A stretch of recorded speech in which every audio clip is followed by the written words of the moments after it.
Chen Feng, ikaw nakarapat-dapat lang sa amoy ng dagat. Ang huling 50,000 na pera para sa gamutan ni Kari. Kukunin ko na lang bilang bayad sa nawalang kabataan. Maghintay ka na lang dito sa kama ng may sakit hanggang sa mamatay. Chen Feng, huwag kang umalis. Huwag ka nang magpanggap na patay. Huwag ka nang magpanggap na patay. Bumangon ka na. Kahit na talagang mamatay ka, kailangan mong ilagay ang iyong thumbprint dito. Nag-rebirth ako. Nakapag-rebirth ako sa araw ng paghahati. Agad ilagay ang thumbprint. Tatay, anong ginagawa mo? Paghahati. Tingnan mo nga. Ngayon ay may ubot dugo na parang patay na. Yung bagong motor na barko na iniwan sa iyo ay basura rin. Bibigyan kita ng bagong barko. Kuya, yung sirang lumulubog na kahoy na bangka sa ospital ay sa'yo. Huwag mag-alala, bunso, hindi kita pinapahirapan. Ibibigay ko sa'yo ang bagong barko. Magdadagdag pa ako ng isda. Sa katapusan ng taon, tiyak na magbibigay ako sa'yo ng 2 kilo ng taba para mapalakas ang katawan mo. Hayaan mong ang sirang bangka na palaging lumulubog ay ibenta mo na lang ang buong pamilya, magbenta ng lahat, at bigyan mo na lang ang bagong bangka. Ayokong pumirma. Ikaw, maliit na hayop, hindi pa panahon para ikaw ang magdesisyon sa bahay na ito. Narinig ni Chen Feng na ibibigay mo ang bangka. Ay naku, andito na si Yuyu. Hahaha, hindi ba ako darating? Hindi ba't ako'y magmamasid na lang sa walang kwentang ito, na may isang sirang bangkang kahoy para pakasalan ako? Chen Feng, sabihin ko sa'yo, kung gusto mo akong pakasalan, maaari. Una, kailangan mong makuha ang bagong bangka. Kailangan kong ipasa lahat ng kita sa nanay ko. Pangalawa, kailangan ng kapatid kong magpatayo ng bahay. Hindi sapat ang 100,000 para sa kasal. Kailangan talaga ng 300,000. Pangatlo, hindi pwedeng kulang ang 3 alahas. Buwan-buwan, kailangan kong ibigay sa iyo ang bagong bangka. Kapatid, saan kukuha si Chen Feng ng 200,000? Baka naman, dahil lang sa pakikisama sa tito mo. Magpakasal ka na muna.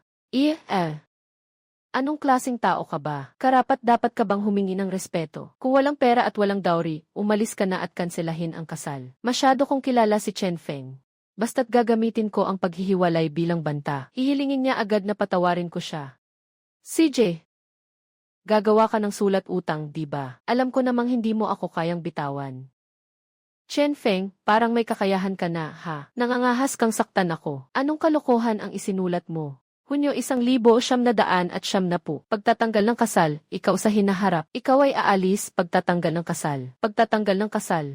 May lakas ka bang iwanan ako? Chen Feng, nagiging baliw ka na ba? Ikaw, isang mahirap na malapit ng mamatay, ay umalis sa akin. Magsolo ka na lang habang buhay. Lin Yu, akala mo talaga ay emperador ka na. Noong nakaraang Martes ng hapon, 3:00, sa kwarto 302 ng Hongyun Inn sa bayan. Boston Seafood King. Kailangan ko bang ipaliwanag pa ng mas detalyado? Boss Wang, matanda ka na, higit sa 50 na. Ikaw, nagbabalak kayo ka. Ikaw ay nag-aakusa ng walang batayan. Sisirain ko ang iyong bunganga. Umalis ka. Dalhin mo ang iyong mga basura at umalis ka dito. Chen pamilya. Bata, nagwawala ka ba? Pinaalis mo si Yuyu. Saan namin ilalagay ang mukha ng pamilya Chen? Kung magtatangkang umatras sa kasal ngayon, wala ka ng puwang sa bahay na ito. Hindi mo na kailangang itaboy. Aalis na ako sa sarili ko. Ang bagong bangka ay para kay Chen Hai. Yung luma at sirang bangka sa bakuran ay para sa akin. Ako, si Chen Feng, ay aalis na walang dala. Ako, si Chen Feng, ay aalis na walang dala. Wala nang kinalaman ang buhay at kamatayan sa pamilyang Chen. Sa hinaharap, kayo ba'y magiging matagumpay o mamamali mo sa kalsada? Huwag na huwag kayong lalapit sa akin para sa kahit isang sentimo. Kung talagang putol, putol na. Kapag hindi ka na makabangon dahil sa sakit, huwag kang babalik para humingi sa akin.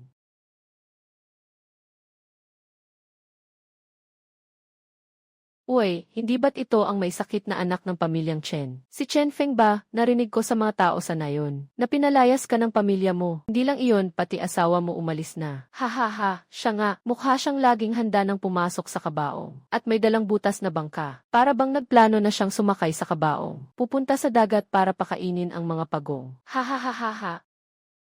Itong daungan na ito ay teritoryo ko. Itong sirang bangka mo ay nakaparada dito. Nakakainis sa paningin ko. Ano ang balak mo? Ngayon, kailangan mong magbayad ng 500 pesos na bayad sa pagdaong. O kaya, babasagin ko na lang itong sirang kahoy mo ngayon din. Bakit?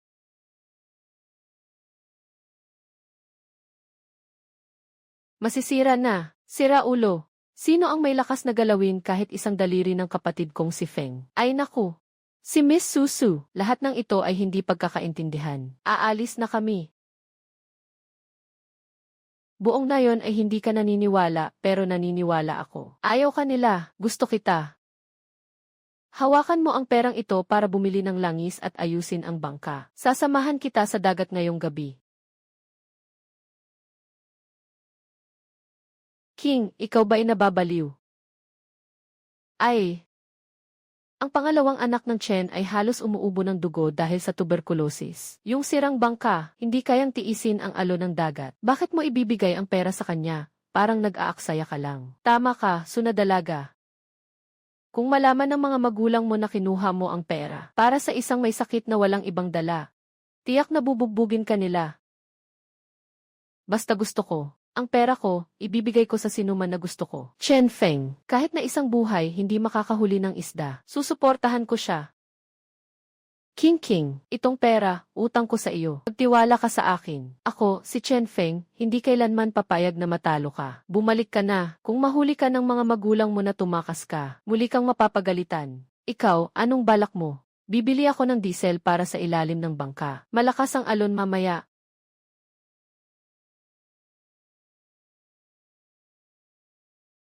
Chen Feng. Su King, bakit ka nandito? Kung hindi ako darating, anong balak mong gawin sa lambat? Sa katawan mo ngayon. Hindi mo kayang hilahin kahit isang-isa 0 kilong isda. Walang winch sa bangka. Kapag nakatagpo ka ng malaking isda, ikaw lang mag-isa. Kaya mo bang hilahin ang lambat na ilang daang kilo? Anong nangyari sa kamay mo? Hehe, ikinulong ako ng tatay ko. Sinira ko ang bintana para makalabas. Wala ka ng sakit. Tingnan mo, nakabenda na. Huwag kang lumayo sa akin. Hawakan mo ng mabuti ang gilid ng bangka. Umupo ka ng maayos, malakas ang alon ngayong gabi. Pupunta tayo sa Ghost Tooth Reef. Ghost Tooth Reef. Doon, ang tubig ay kasing bilis ng kumukulong tubig. Kaya mo ba magtiwala ka sa akin?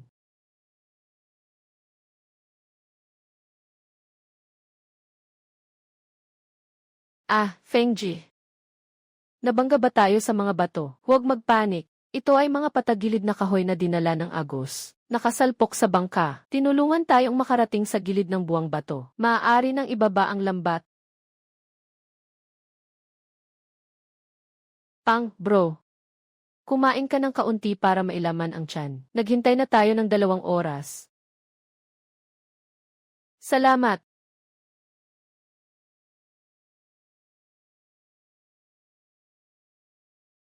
King, kunin mo ang lambat at ihanda ang panghuli.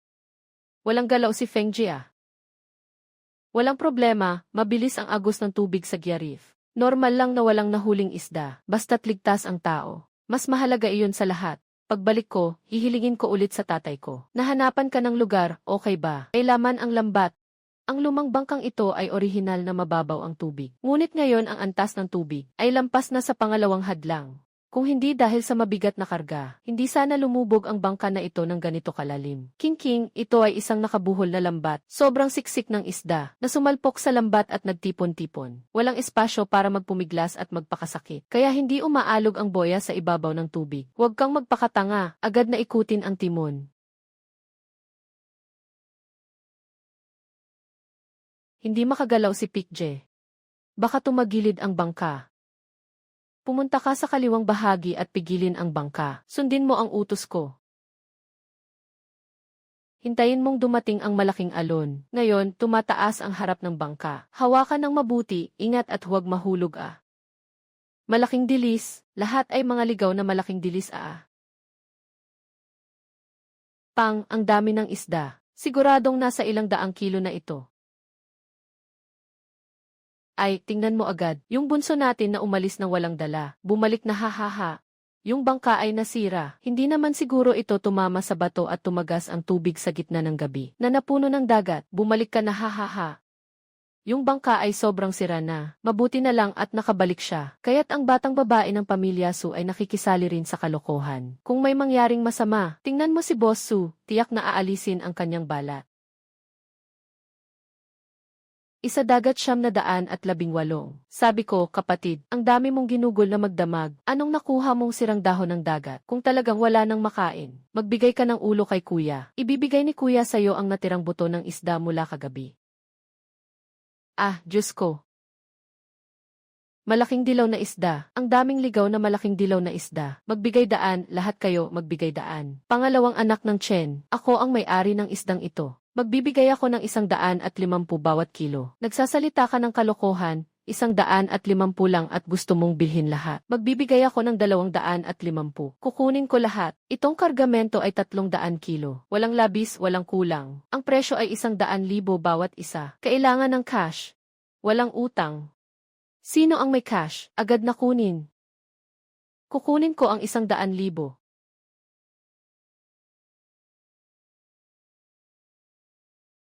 Nasa sasakyan ko lang. Kakatapos ko lang kunin sa bangko kahapon. 100,000 cash. Dapat sana ay pupunta ako sa bayan para kumuha ng mga kalakal. Ngayon, sa iyo na lahat ito. Timbangin mo na, King King.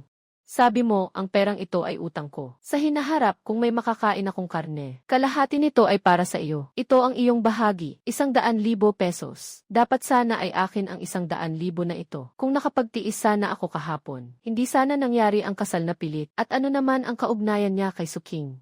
Kung meron sana akong 100,000 na ito, pupunta sana ako sa pinakamalaking bahay sa bayan. Suot ang pinakamahal na damit, gago ka, ikalawang anak ng Chen pamilya. Ikaw, isang masamang tao na may sakit. Kung gusto mong mamatay, ayos lang. Pero bakit mo pa dinala ang anak kong babae sa dagat sa gitna ng gabi? Kailangan kong putulin ang mga binti mo ngayon. Anong ginagawa mo?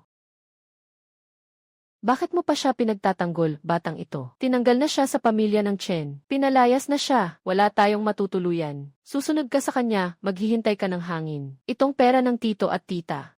Ito ay kinita namin ni King King kagabi sa dagat. Nang umalis kami sa dagat, napagkasunduan naming hatiin ito. Itong 50,000 ay bahagi ni King King.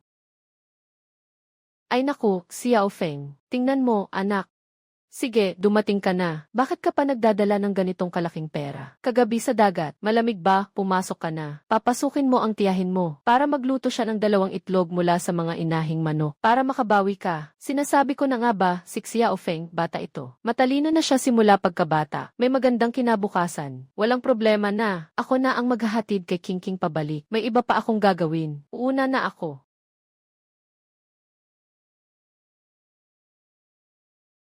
Hindi ko masisisi ang mga magulang ni Suking na mapagmataas. Sa panahon ngayon, sino ba ang hindi nagnanais na maging maayos ang buhay ng kanyang anak na babae?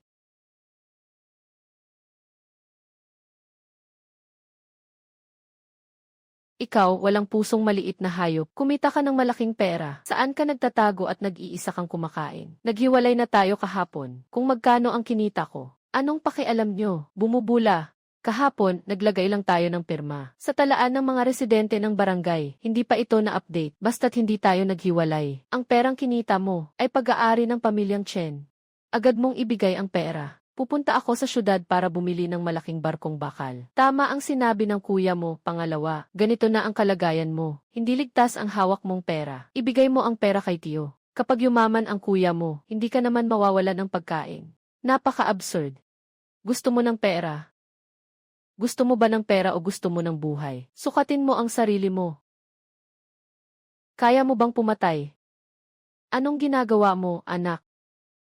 Anong ginagawa mo? Nagmumura ka sa gitna ng araw. Ilagay mo ang kutsilyo. Mula sa malayo, nakita na kita na sumisipa sa pinto. Buti na lang at nakatingin ako. Mahal na kapulisan.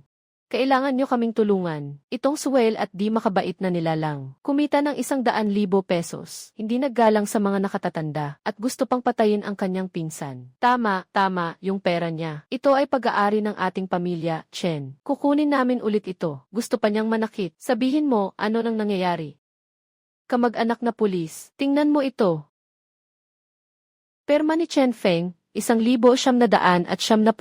Perma ni Chen Feng. Chen Jiang o Wang Gihua anak na si Chen Feng Perma. Dokumento ng pagtatapos ng relasyon. Dokumento ng pagtatapos ng relasyon Chen Jiang o Wang Gihua anak na si Chen Feng Perma. Kasunduan sa pagbabahagi ng ari-arian Chen Jiang o Wang Gihua anak na si Chen Feng Perma. Kinuha nila ang tanging bagong bangka sa bahay. At iniwan akong may sirang bangka. Nang pinalayas ako sa bahay, nakasulat ng malinaw sa puting papel at itim na tinta. Wala nang kinalaman sa buhay at kamatayan. Ngayon, nakita mo akong kumita sa pagbebenta ng isda. Kaya gusto mong mang-agaw. Ito ba ay maituturing na pagnanakaw sa loob ng bahay? Dala ko ang kutsilyo para sa sariling depensa lamang. Hindi pa nahahati ang rehistro. Ang perang ito ay para sa pamilyang Chen. Ito ay ari-arian ng magkasama. Hindi pa nailipat ang rehistro. Hindi nangangahulugang hindi ito personal na pag-aari. Ang dokumentong ito ng pagputol ng ugnayan ay may bisa sa batas. Ang perang kinita niya ay walang kinalaman sa inyo. Bakit wala? Siyang aking isinilang. Namatay ng maaga ang kanyang ina. Ako lang ang nagpalaki sa kanya mag-isa. Madali ba para sa akin? Bakit mo sinasabi na okay lang na wala na? Ginoo, tinatawag mong law ang ganito. Pinapakiusapan ko kayo. Kung pilit ninyong kukunin, ang halagang aabot sa 100,000 yuan. Ibig sabihin yan ay malaking kaso ng holdapan. Simula pa lang ay 10 taon na. 10 taon sa bilangguan. Hindi pa ba nakakahiya na umalis? Talagang walang hiya. Ninakaw ang bagong bangka ng anak. Pinalayas ang tao. Nakakita ng kita, ngayon ay nagnanakaw. Kahit na pumirma na ng kasulatan ng pagputol ng relasyon, isa pang karaniwang ari-arian. Kung hindi lang sana nandoon ang pulis, itong pamilya ni Lao Chen, talagang kayang gumawa ng panggagahasa. 100,000 piso. Dapat sana iyon para sa akin, si Chen Hai. Hindi pa tapos ang usapan. Sino ang darating ng ganitong oras? Si Kufeng ay si Yuyuko. Anong ginagawa mo dito? Wala na tayong koneksyon ngayon. Si Kufeng sa araw-araw ay hindi ako maganda. Pero pinipilit din ako ng mga magulang ko. Alam mo rin na kailangang magpatayo ng bahay ang bunso ko. Bilang ate, ano ang magagawa ko? Nag-isip ako buong hapon tungkol dito. Sa totoo lang, may lugar ka sa puso ko. Sa 3 taong ito, napakabait mo sa akin. Paano ko naman kayang iwanan ka? Ang lamig sa labas, Feng Jie. Papasukin mo ako at dahan-dahan tayong mag-usap. Okay ba? Ngayong gabi, mananatili ako para makasama ka. Lumayo ka sa akin. Nakakainis ang itsura mo. Feng, huwag ka nang magsalita ng mga galit na salita. Alam ko na gusto mo pa rin ako. Uy, may tao dito. Pasensya na, hindi ko nakita na gabi na. Nasuot ng 2 sirang piraso ng tela. Anong ginagawa mo sa harap ng bahay ng iba? Suki, ikaw talagang baliw. Tama bang basain mo ako? Tingnan mo, parang isang baliw na babae. Nandito ako para sa'yo. Hayaan mo ba siyang ganyanin ako? Gaano na ba katagal yan? Masakit na ba ang kamay mo? Huwag na sanang gumamit ng maruming tubig next time. Nadumhan ang kamay mo. Kapag nakatagpo ka ng ganitong uri ng asong gala, tandaan mong ibuhos agad ang mainit na tubig. Sobrang na kayo sa pang-aapi. Chen Feng, maghintay ka lang. Ikaw, mapait na kamatayan. Sa huli, mamamatay ka rin sa dagat. Teka, Wang Jie, kailangan mo akong tulungan. Sa susunod, kung makakalabas siya sa dagat ng buhay, hindi na ako Wang.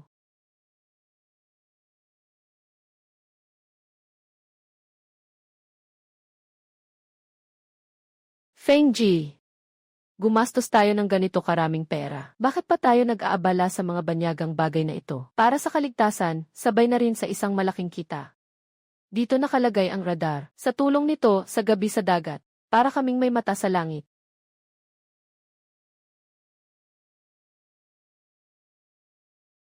Papunta na tayo sa paghahanda na pumasok sa kulungan. 20202020 205132020. Anong nangyari kay Feng? Dali, kapit sa hawakan. May mga gustong pumatay sa atin. Si Jie Feng ay may 3 malalaking barkong bakal na panghuli. Chen Feng, ikaw na may sakit. Tumakbo ka. Kahit na ikaw ay isang dragon ngayon, kailangan kitang gawing karne. Chen Feng, agad na itigil ang makina. Ngayon sa dagat na ito, walang ibang may lakas ng loob na magtapon ng lambat kundi ako. Ibigay mo ng maayos ang mga daan ng isda na natagpuan mo. Baka sakaling maiiwanan pa kita ng buo. Chen Feng, hindi ka ba sobrang yabang kanina?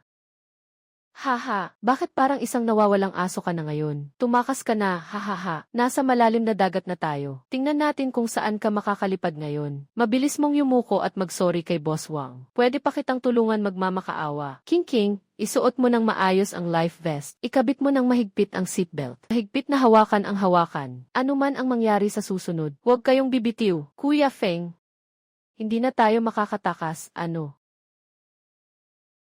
hanggang hindi lumulubog ang barko sa dagat. Walang talunan. Kung gusto mong mabuhay, kailangang magsakripisyo muna bago makaligtas. Nabaliw itong batang ito, naghahanap ng kamatayan niya mismo. Nawawalan na ng bait si Wang Jie. Ang ating malaking barko ay matibay at matatag. Diretso tayong dumaan at basagin siya. Sundan mo siya at patayin ang kanyang mga yapak. Kung saan kaya ng kanyang lumang barko, kaya rin ang ating malaking barko. Ha ha ha ha, Chen Feng, hindi ka makakatakas. Tingin ko, gaano pa katagal ka makakapagtagal? Wala nang daan sa harap. Kuya Feng, sa harap ng bangin ay isang matarik na pader. Patay na dulo. Hahaha, si Chen Feng, ang sakit ng katawan na ito. Pinasok ang sarili sa isang walang labasan. Hahaha. Hawakan mo ng mabuti. Pindutin ang preno, atras. Bilisan mo, atras. Tama, bro, nakaligtas tayo. Sabi ko na, basta't nandito ako. Hindi kita papabayaan. Bro, Boss Wang.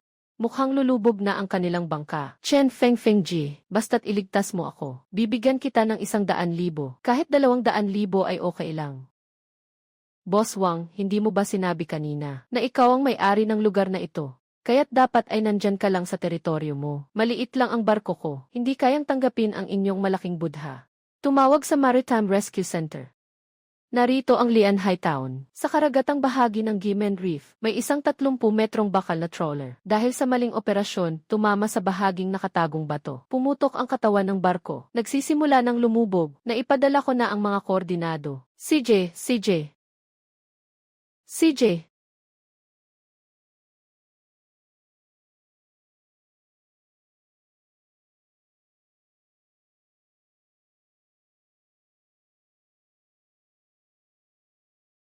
Nandito na ang trabaho. Aba, Diyos ko, ang laki ng alimango, hindi na sayang ang 3 oras nating pagod. Tingin ko, mga ilang daang kilo na ito. Uuwi na ako. Magbibigay ako ng 50 piso bawat kilo. Sakto na yan, umalis ka na. 50 piso, akala mo ba makakain ka ng tae? Magbibigay ako ng 80, ibenta mo sa akin. Gutom ka na, bumili ka ng almusal. Sa akin yan dati, lahat ng ito ay sa akin dati. Ano ang karapatan niya? Tingnan mo ang kalangitan, Boss Chen. Ang bagyong ito ay tiyak na tatagal ng 3 araw. Sobrang dami ng mga bisita sa hotel namin. Hindi sapat ang mga pagkaing dagat na ito. Basta makakuha lang ng mga dekalidad na pagkaing dagat. Handa akong magbayad ng 1-0 beses na halaga. Iyan 1-0 beses na halaga. Kailangan mo rin ng swerte para diyan. Chen Feng, tigilan mo na ang pag-aasta na parang malaking tao. Ilang dekada na, wala pang nakakita ng ganitong super bagyo. Sa labas ng dagat, kaya nitong ibuwal ang mga barko na daan-daang tonelada. Yung 15 metrong bakal na bangka mo, parang bakal na kabaong lang yan. Talagang nakakatakot ang super typhoon. Ngunit ano ang dapat ikatakot? 15 nautical miles ang layo ay ang Longko Reef. Basta tama ang pagkalkula ng bilis ng paglalayag. Makakabalik tayo sa ilalim ng mata ng bagyo para maglatag ng lambat. Sa loob ng kalahating oras, matatapos na natin ang pangingisda at makakabalik sa ligtas na lugar. Nabaliw na si Chen Feng, talagang nabaliw na siya. Gusto niyang lumayag. Hindi pwedeng pumunta. Hindi mo pwedeng dalhin ang anak ko para mamatay. King, wag kang pupunta. Nanay, pakiusap si Dad. Nanay, anong ginagawa nyo? Bitawan nyo ako, anong ginagawa nyo? Iligtas ang iyong buhay. Hindi kami makapagpayo. Hindi ba kayang pigilan ni Chen Feng? Kung gusto niyang mamatay, hayaan na siyang mamatay. Ikaw lang ang anak na babae namin. Hindi namin maaring panoorin ka na sumama sa kanya sa dagat para pakainin ang pagong. Ang mga magulang ay hindi dapat maging di makabuti sa anak na babae. Nakapagpasya na ako. Buhay man o patay, susundan ko siya. King, anong ginagawa mo? Ilagay mo na yan. King, anong balak mo? Huwag mong takutin si Mama. Kahit saan ka pumunta, susunod ako. Kahit mamatay, mamamatay tayong magkasama. Sige, ngayon pupunta tayo, para buksan ang lihim ni Hari ng Dagat. Feng Jing no. Isa. Feng King no. Isa. King Gong no. Mamatay kayo, mamatay kayo. 2 walang pakialam na aso at babae. Nandito lang ako sa baybayin. Naghihintay na akong kunin ang mga bangkay ninyo, hahaha. Umiiyak, anong umiiyak? Sobrang malas, karapat-dapat lang na mamatay ang anak mo. Hawakan ng mabuti ang safety handle. Huminga ng malalim, malaking alon. Si Jeffeng ay malaking alon. Hawak ng mabuti, tatama na ako. May tagas ba sa ilalim ng barko, Jeffeng? Ang bilis ng pagpasok ng tubig. Huwag magpanik, tubig lang yan mula sa alon. Hindi lumubog ang barko, King, tanggalin mo ang seatbelt. Pumunta ka sa kaliwang control panel ng ilalim ng barko. Pindutin ang pulang pangunahing switch ng exhaust. At pagkatapos ay ihagis ang tubo ng backup na pump. Sa tubig, hilahin ang lubid para simulan. Nagsimula nang mag-drain si Feng Jie. Ang ganda ni Qiande. Hawakan ng mabuti ang depensa. Malapit na tayong dumaan sa bagyo. Kailangan pa nating dumaan, may mga alon pa sa harap. Bumaba ng ulo at pumikit. Ano man ang marinig mo, huwag kang bibitaw. 1 minuto. Kailangan nating tumakas sa loob ng 1 minuto. Kailangan bang mamatay tayo dito ngayon? King, buksan mo ang iyong mga mata at tingnan mo. Nabuhay tayo. Nabuhay tayo.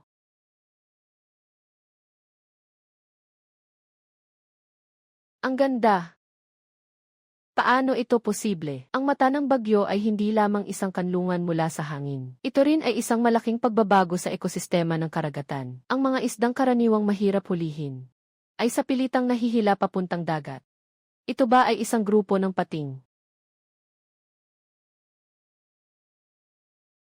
Hindi ito pating.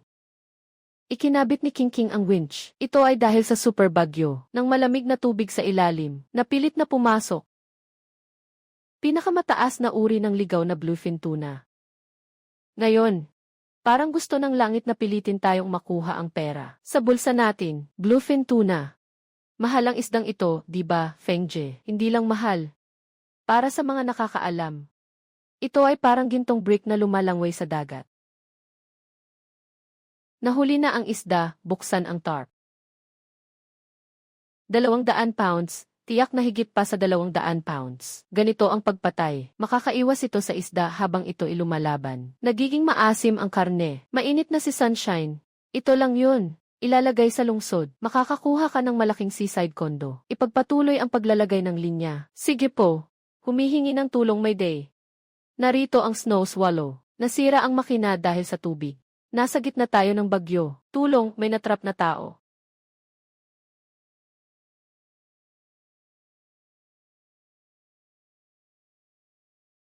Anong gagawin ni Feng? Mabilis silang mahahagip. Ibig sabihin, kailangan ng putulin ang rock rope at kapag malapit na sa gilid ng mata ng bagyo, malaki ang posibilidad na mapasama rin tayo. Anong gagawin ni Kuya Feng? Ayaw na ng isda, putol ng linya. Tulungan nyo kami. Dahan-dahang yun ang hawakan. Tapos na, higpitan na natin. Si King, ilagay mo ang winch sa low gear. Dahan-dahan lang sa pagdagdag ng lakas. Mag-ingat sa paghatak ng tensyon. Nagalaw si Jeffeng, nahatak na.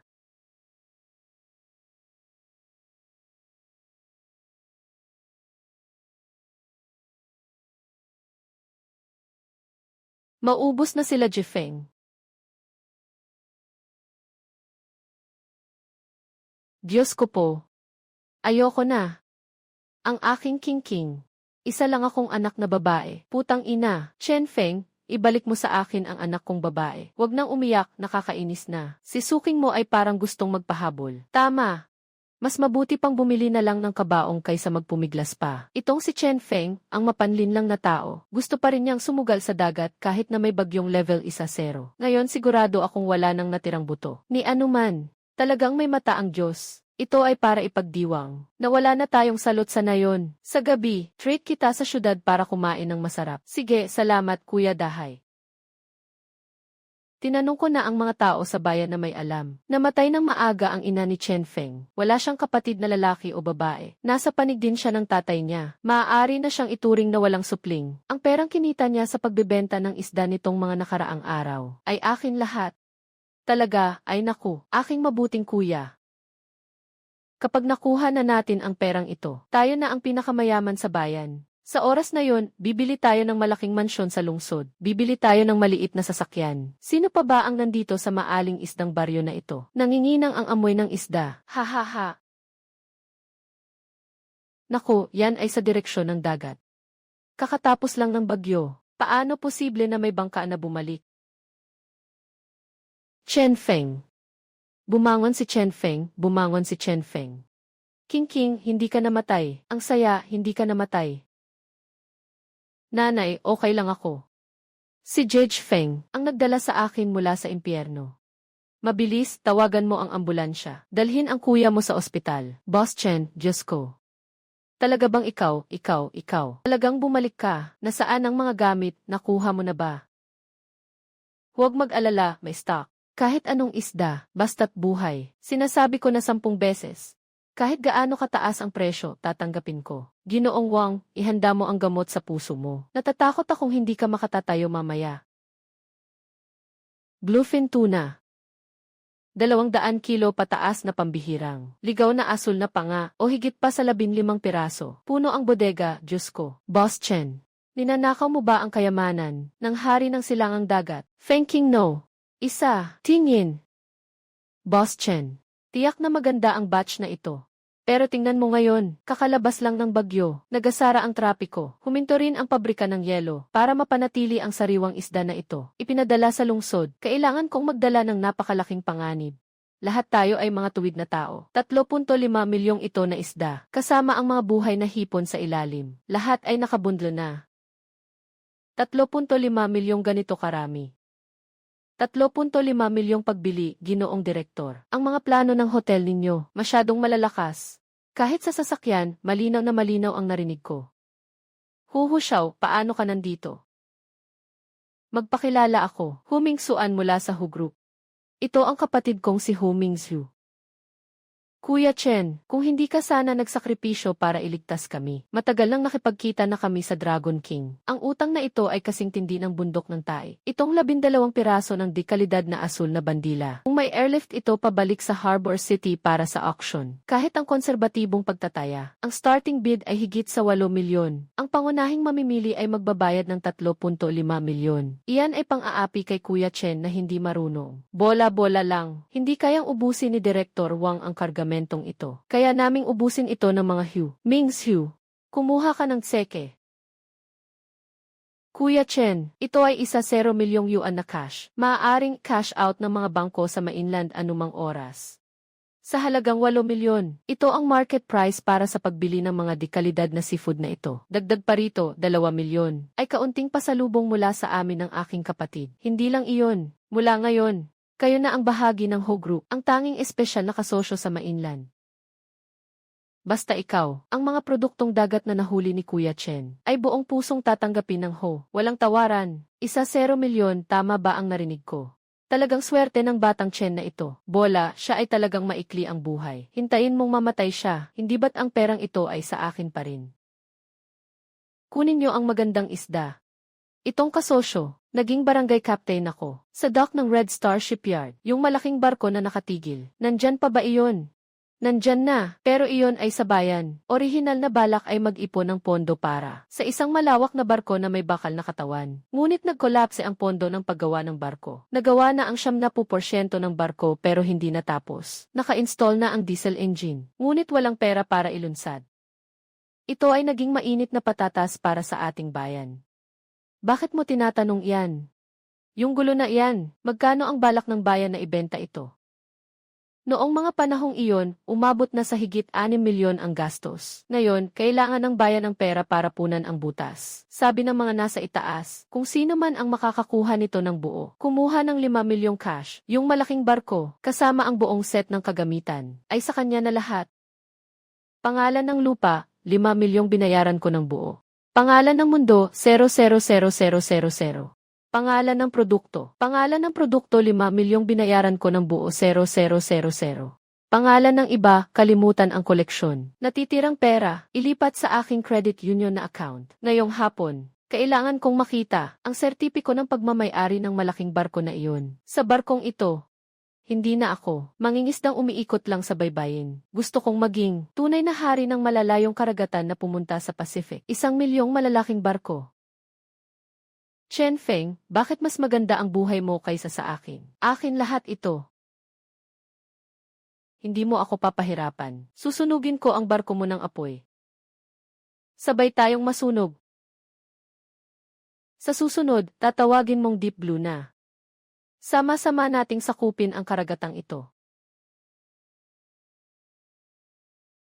Ano ang halaga ng pagsunog ng bangka? Hindi lang ito delikado. Hindi ka pa makakakuha ng kahit 1 sentimos. Ano sa tingin mo ang dapat gawin? Nagtanong na ako sa iba. Si Chen Feng ay makakahanap ng tuna ng tama dahil siya ay may isang lihim na mapa ng dagat na minana.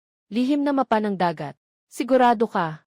Kailangan lang nating nakawin ang mapang iyon, at maunahan siyang mahuli ang mga isda. Hayaan siyang umiyak sa lumang barkong bakal na iyon. Nagtatrabaho siya ng mga tao nitong mga nakaraang araw. Sa ilalim ng kanya, may isang kontratista na mahilig sa sugal, si Wang Ergao. Binigyan ko siya ng 200 yuan para magnakaw ng lihim na mapa ng dagat. Walang ibang kagandahan si Wang Ergao, kundi ang pagiging sakim. Basta may pera, kaya niyang gawin. Kung maganda ang gawa, bibigyan kita ng 100. Dalhin mo at uminom ka. Sino ang pumasok sa opisina ko kagabi? Nasaan ang lihim na mapa sa mesa ko? Ikaw ba ang gumawa nito? Umalis ka dito, kasama ng mga tao na nakaduty kahapon. Wala na kayong dapat gawin.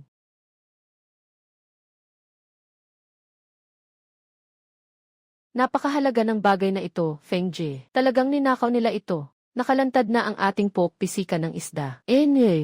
Mahalaga. Iyan ay basta-basta ko lang iginuhit. Kilalang kilala ko si Chen Hai at Lin Yu, basta't may kita. Kaya nilang ipagbili kahit ang kanilang sariling mga magulang, yung mapa ng dagat na ninakaw. Mga koordinato ng latitude at longitude ay sinadyang inilipat ng 15 nautical miles. Hindi iyon ang 15 nautical miles na tinutukoy. Hindi iyon, hindi ito isang skulang tuna. Binigyan ko sila ng pagkakataon. Sila na mismo ang pumili ng kanilang kapahamakan. Hindi ako isang banal na ina. Para sa mga taong paulit-ulit na gustong pumatay sa akin. Mga walang hiya. Hindi ako magdadalawang isip. Kailangan naming mauna bago matapos ang malaking barko ni Chen Feng. Ayusin at sumibad sa dagat para manghuli ng isda. Anak, kaya mo ba? Kung hindi, wag na lang ay foreclose ang bahay. Alam mo ba kung ano? Ang anak namin ay may malayong pananaw at estratehiya. Lakas. Yung anak ni Chen Jianan ay kayang kumita ng pera. Yung anak ko na si Chen Jianping ay ganoon din. Kuya daw, may ginto sa larawan na ito. Ipapautang ko ang bahay ko para makakuha ng 50,000 sa'yo. Sa susunod na buwan, babayaran ko ang 80,000 kasama na ang tubo. Kapag mas malakas ang alon, mas mahal ang isda. Nanghiram ako ng pera. Naghihintay sa magandang balita mo. Chen Feng, bantayan mo ito ng mabuti. Kaya mong kumita ng 1,000,000. Ngayon, kaya kong kumita ng 20,000,000. Tara na, yayaman tayo. Haha, kuya. Kumita, tandaan mong bumili ng 2 kilo ng karne para kay Bunso. Para makabawi siya, hahaha. Narito na. Kuya dahan, hintayin mong mayahon ang lambat. Bukas, pupunta tayo sa syudad para tingnan ang villa. Gusto kong bumili ng may malaking hardin. Kailangan din ng duyan. Mag-hire pa ng 2 yaya. Pagsisihin mo, Suking, ang maliit na masamang babae. Huwag kang mag-alala, ilalabas ko ang lambat. Lahat kayo, ibuhos ang lahat ng lakas nyo. Ang bigat, Kuya Hai, ang daming huli. Ang lambat na ito ay tiyak na may ilang libong kilo. Bilisan, itaas mo lahat.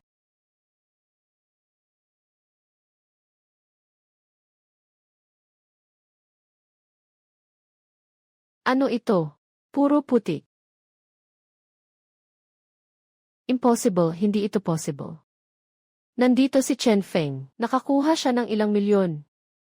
Siguradong hindi pa sapat ang lalim ng lugar. Ituloy mo lang ang pagmamaneho pasulong. Pumunta sa gitnang bahagi ng pulang bilog. Hindi na makausad pa ang boss. May problema sa agos ng tubig sa harap. Tingnan mo, puno ng mga alon na umiikot ang dagat. Siguradong puno ito ng malalaking batuhan sa ilalim. Bumubulong, nagpaon ako ng bahay. Nangutang ako ng mataas na interes. Kung hindi tayo makakahuli ng isda ngayon, walang makakalabas. Pabilisin mo ng todo ang takbo. Anong nangyayari? Bakit ayaw nang sundin ng steering wheel na ito? Nadagit ang bangka, malulunod na tayo. Tumakbo na, takbuhan na natin. Huwag mong agawin, sa akin yan. Tulong, kaibigang huli, tulungan mo ako. Kaibigang huli, hulihin mo ako. Hindi ako marunong lumangoy. Umalis ka sa basurang bilog na ito. Isang tao lang ang kayang suportahan nito. Gusto mo bang hilahin akong mamatay kasama mo? Walang konsensyang gago ka. Lalabanan kita. Dugo na ang tumutulo. Pakitandaan ang mga nalulunod sa harapan. Kayo ay ilegal na pumasok sa mapanganib na pampang. Tumigil na agad sa paglaban. Tanggapin ang rescue at sama-samang investigasyon. May rescue na, may rescue na, may rescue na. Tanga. Yan ang mga nagnanais na hulihin tayo. Bahala na, basta makaligtas muna tayo. Basta, hindi ko naman utang ang mataas na interes. Kayo ang nagmamaneho ng mga luma at walang seguridad na bangka. Pumasok sa ilegal na panganib na lugar ng mga batuhan. Dahil dito, tumama ang bangka sa batuhan at lumubog. Hindi lang ito nagdudulot ng seryosong panganib sa kaligtasan ng publiko, kundi pinabayaan din ang mga patakaran sa panahon ng pagbabawal sa pangingisda. Sige, sabihin mo. Bakit kayo pupunta sa lugar na iyon ng kamatayan? Ano ba talaga ang balak ninyo? Inuusig nyo ako, mga kapulisan. Hindi ito kasalanan ko. Talagang hindi ito kasalanan ko. Si Wang Ergao ang may sala. Siya ang nagnakaw ng lihim na mapa ni Chen Feng. At ibinenta ito sa akin. Ito ang koordinat na nakabilog sa itaas. Ako ang biktima. Sila ang nagplano at nagtakbo sa akin. Stang ina mo, ang dumi ng bibig mo. Siyempre, ikaw ang lumapit sa akin. Binigyan mo ako ng 200 pesos. Pinapilit at pinipilit para nakawin ang mga plano ni Chen Feng. Sino ang nagsabi na hinanap kita? Sadyang ikaw ang nagpunta sa akin. Ako ay isang manggagawa lamang. Ngayon, sinisink mo ang barko. Hindi mo na kayang bayaran ang utang. Gusto mo akong gawing takbuhan. Papatayin kita. Tumigil na kayo, wag niyo nang gawing palengke ito. Ano man ang ginagawa nyo, tumigil na kayo. Dito po ito sa presinto. Kapatid na pulis, pinipilit lang ako. Hindi ko talaga alam ang tungkol sa paglalayad. Wala akong alam sa kahit ano. Pwede na ba akong umalis muna? Ninakaw ang pawis at dugo kong pera. Saan ka pa gustong pumunta? Mister ng pulis, gusto kong magsumbong. Ang babaeng ito ay isang mandarayang magnanakaw. Sinabi niyang pakakasalan niya ako at kailangan ng nanay ko ng kidney transplant. Bilang dahilan, sunod-sunod, ninakaw niya sa akin ang kabuang 80,000 yuan. Pagdating ng pera, tumakas siya agad sa magdamag at nakipag-ugnayan kay Chen Hai. Narito ang lahat ng bank statement at ang sulat kamay niyang utang. Nandito lahat. Boss Wang, totoo ang sinasabi ko. Hindi kita niloloko, totoo ang nararamdaman ko para sa'yo.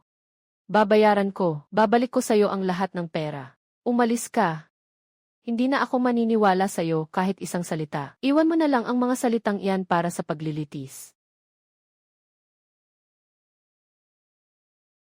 Ialis ang lahat ng tao. Ano ang balak ninyo? Sa liwanag ng araw, ito ay isang lipunan ng batas. Hahaha, lipunan ng batas. Ang pagbabayad ng utang ay ang pinakamahalagang batas. Tumingin ka ng mabuti, matanda. Yung anak mong walang silbi, ipinangutang niya ang bahay na ito sa akin. Nangutang ng 500,000 na mataas ang interes para bumili ng sirang bangka. Ngayon, lumubog na ang bangka. Nasa kulungan na ang tao. Itong utang na 800,000 kasama ang interes. Wala na akong magagawa kundi kunin ang bahay. Wala na akong magagawa kundi kunin ang bahay. Kaya ng anak kong manghuli ng isda, pwede bang magbigay ka pa ng ilang araw? Huwag masyadong mag-aksaya ng salita, itong bahay ay ang buhay ng aming mag-asawa. Hindi pwedeng ilagay sa puti at itim. Kasama ang kanyang lihi, walang puwang para sa inyong pagtanggi. Ipaalis nyo ang mga matatandang ito. Aba, Diyos ko. Sobrang kasalanan, sinasabi ko na huwag ng a-mortgage. Kasalanan to, huwag mag-alala. Punta tayo kay Jian-an. Hindi niya pwedeng hindi ako tulungan, kuya. Chen Feng, hindi ka pwedeng tumakbo lang at hindi kumilos. Ako ang tatay mo, alam mo yun. Ito ang tunay mong tiyuhin at tiyahin. Sa kulungan, iyon ang tunay mong pinsan. Magkakapatid tayo, di ba? Naputol ang buto, nakakabit ang laman. Tayo ay may dugo na magkadugtong. Si Boss Chen ay tunay na kamag-anak. Napakayaman mo, kahit konting tulong lang. Makakabuti rin yan. Makakabuti. Noong una, kayo, para makuha ang alimony na iniwan ng nanay ko, hindi rin sumusuporta ang sariling ama sa akin. Gusto pang hatiin ang pamilya. Pinapalayas pa ako, isang batang kalahating lalaki. Nang mapalayas ako sa bahay, hindi ba naisip na mag-ipon ng kabutihan? Sabi nga nila, kapag nawala ang nanay, para nang nawala ang tatay. Totoo nga talaga iyon. Kahit ang tunay na ama ay hindi sumusuporta sa kanyang anak. Nakasulat ng malinaw sa puti at itim. Wala nang anumang ugnayan sa pamilya. Mula ngayon, tapos na ang pagkakaibigan. Wala nang koneksyon. Tay, ito ay ang iyong sariling fingerprint. Tay, ito ay ang iyong sariling fingerprint. Nakasaad dito, Chen Feng. Tay, ito ay ang iyong sariling fingerprint. Sa paglabas ng dokumentong ito, ang langit at lupa ang magiging saksi. Tay, ito ay ang iyong sariling fingerprint. Kung hindi, ikaw ang mananagot sa mga kahihinatnan. Tay, ito ay ang iyong sariling fingerprint. Wala na akong anumang ugnayan sa pamilya Chen. Dahil sa inggit ni Chen Hai sa aking negosyo, umutang siya ng mataas na interes para bumili ng sirang barko at pumasok sa ipinagbabawal na lugar. Hindi lang siya nagdulot ng aksidente sa paglubog ng barko, kundi nagkaroon din siya ng kaso ng pandaraya sa ekonomiya. At pinapagamit niya sa mga ganitong basura ang perang pinaghirapan ko. Para punan ang walang katapusang butas. Sino ang makakaawa? Sino ang magbabayad ng sarili niyang pera para iligtas ka? Paano ako nagkaroon ng isang katulad mo? Walang konsensya. Uy, wag mo akong amoral na pahirapan. Sa harap ng batas, pantay-pantay ang lahat. Kung ikaw ang gumawa ng krimen, ikaw ang dapat magdusa sa kulungan. Bawal nang lumapit dito sa villa, kahit isang hakbang. Diretsong mag-ulat sa pulisya para sa pag-ugali ng panggugulo. Sobrang kasalanan, pumunta ka, hindi ka tumulong sa mga nangangailangan. Mag-ingat ka, baka magalit ang langit. Wala akong anak na walang puso tulad mo. Ngayon sa silangang bahagi ng aming bansa, ang pinakamalaking pribadong malalayong pangingisda na barko ay opisyal nang umalis. Sinabi ng Kapitan Chen Feng na sa pagkakataong ito ay magtatayo ng malalim na bahagi ng karagatang Pasipiko. Chen Feng, Chen Feng. Chen Feng, bakit hindi ka pa namamatay?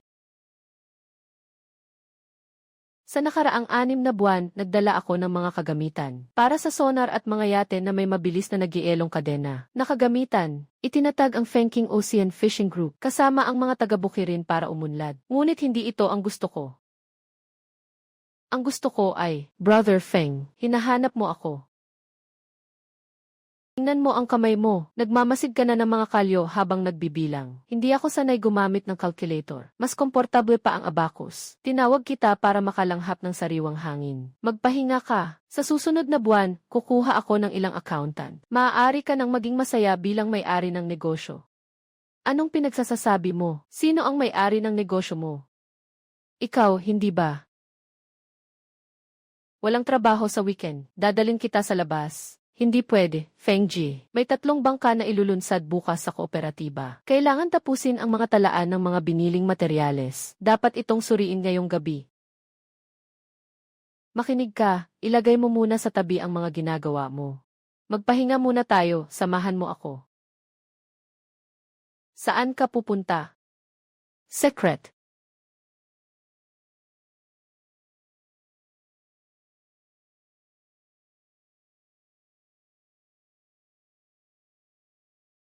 Kuya Zhang, yung tungkol sa sinabi ko sa'yo noong nakaraan, kamusta na ang paghahanda?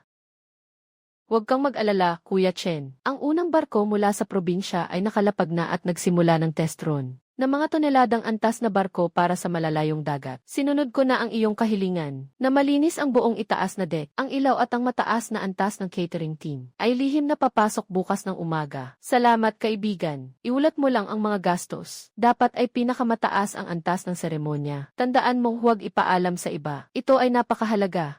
Pinaghirapan ko ng husto ang pagbuo ng landas na ito. Hindi lang ito para kumita. Sa weekend na ito, gusto kong gawin ito sa isang sasakyan na sumisimbolo sa resulta ng makinaryang pang-industriya. Isang dambuhalang bakal na sasakyan. Ibigay ang lahat para kay King King ng isang malaking sorpresa na kayang yumanig sa buong lungsod. Si Accountant Wang Ba, ilagay mo lang ang fuel consumption report ng barko 2 sa mesa at ayos na iyon.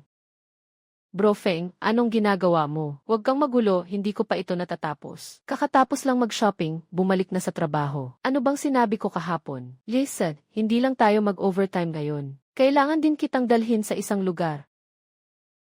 Makinig ka, huwag tanggalin yan.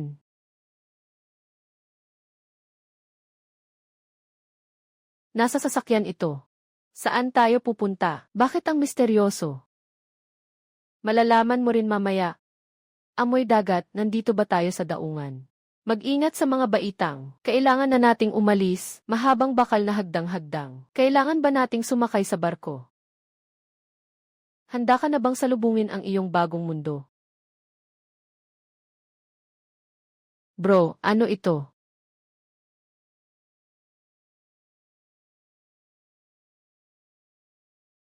Gusto mo ba, King King?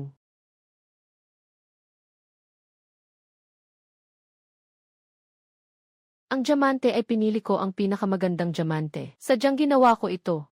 Ang perlas sa tabi ay inani mula sa ilalim ng mga coral reef sa timog karagatang Pasipiko. Nanganganib sa kakulangan ng oxygen. Sadyang pinili ko ito.